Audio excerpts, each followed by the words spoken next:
নমস্কার বন্ধুরা, জ্ঞানামৃত মোটিভেশনাল চ্যানেলে আপনাদের সকলকে জানাই সাদর আমন্ত্রণ।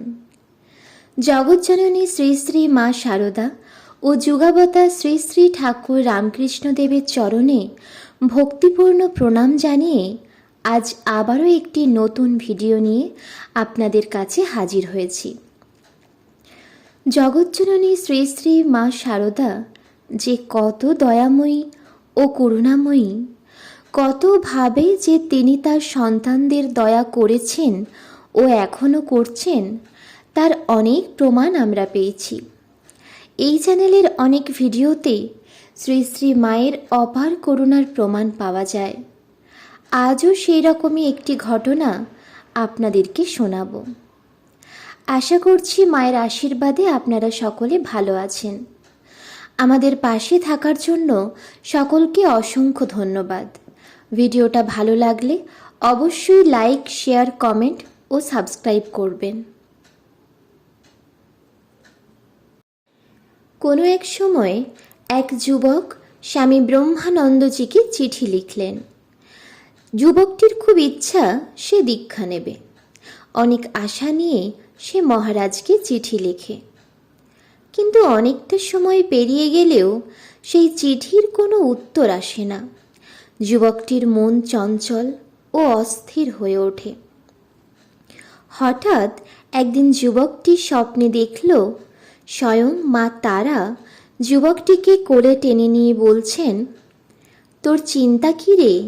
আমি তো আছি, ভয় কিসের? দীক্ষা মন্ত্র তোকে আমি দেব, কোনো চিন্তা করিস না। পরক্ষণেই যুবকটি লক্ষ্য করল মা তারার জায়গায় লাল পাড় সাদা শাড়ি পরা এক মহিলা।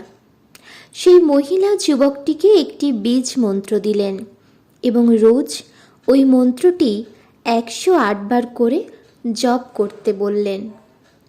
তারপর ওই মহিলা যুবকটিকে বললেন, তুমি এটা রোজ করে যাও, তারপর যা করার আমি করব।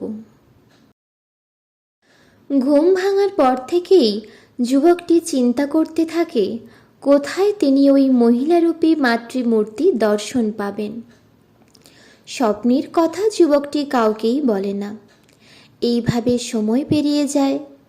দিন কাটতে কাটতে কিছুদিন পর শ্রী শ্রী মায়েরই কোনো এক ভক্তের মুখে শ্রী শ্রী মায়ের কথা যুবকটি প্রথমবার শোনে।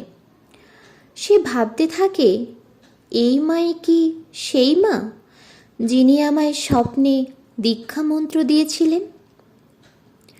তখন যুবকটি আর এক মুহূর্ত দেরি না করে ওই ভক্তের কাছে শ্রী শ্রী মায়ের ঠিকানা জেনে জয়রামবাটির উদ্দেশ্যে রওনা হয়ে যায়। সেখানে মায়ের বাড়িতে পৌঁছে যুবকটি দেখল কয়েকজন স্ত্রীলোক মায়ের বাড়ির বারান্দায় বসে আছে। তার মধ্যে একজন বটিতে তরকারি কাটছেন। যুবকটিকে দেখে অন্য স্ত্রী লোকেরা উঠে গেল, কিন্তু যিনি তরকারি কাটছিলেন তিনি বসে রইলেন। তার দিকে চেয়ে যুবকটি হতভম্ব হয়ে গেল। এই তো সেই মাতৃমূর্তি যা আমি স্বপ্নে দেখেছিলাম। সেই মুখ, সেই চোখ, সেই দিব্য ভাব। যুবকটির অন্তর থেকে কে যেন বলে উঠল, ইনি বিশ্বময়ী বিশ্বেশ্বরী জগৎ জননী শ্রী শ্রী মা। যুবকটি নির্বাক হয়ে দাঁড়িয়ে রইল। শ্রী শ্রী মা তখন বটিখানি রেখে দিয়ে ঘরে গিয়ে যুবকটিকে ডাকলেন। যুবকটি ঘরে গিয়েও শ্রী শ্রী মায়ের শ্রীমুখের দিকে চেয়ে রইল। মাও যুবকটির দিকে চেয়ে রয়েছেন। কিছুক্ষণ পর নীরবতা ভঙ্গ করে শ্রী শ্রী মা যুবকটিকে বললেন, হ্যাঁ গো, তুমি আমায় চিনলে কি করে? যুবকটির দু চোখ বেয়ে তখন অশ্রুধারা গড়িয়ে পড়ছে। অস্পষ্ট ভাষায় যুবকটি কি যেন বলল। মাও হাসলেন। দুদিন পর যুবকটির দীক্ষা হলো। যুবকটি যখন দেখল স্বপ্নে পাওয়া ওই মন্ত্রটি মা তাকে দিলেন, তখন তার আনন্দ ও বিস্ময়ের কোনো সীমা রইল না। বন্ধুরা, এইভাবে আজও শ্রী শ্রী মা তার কোটি কোটি ভক্ত সন্তানের আশা পূরণ করছেন।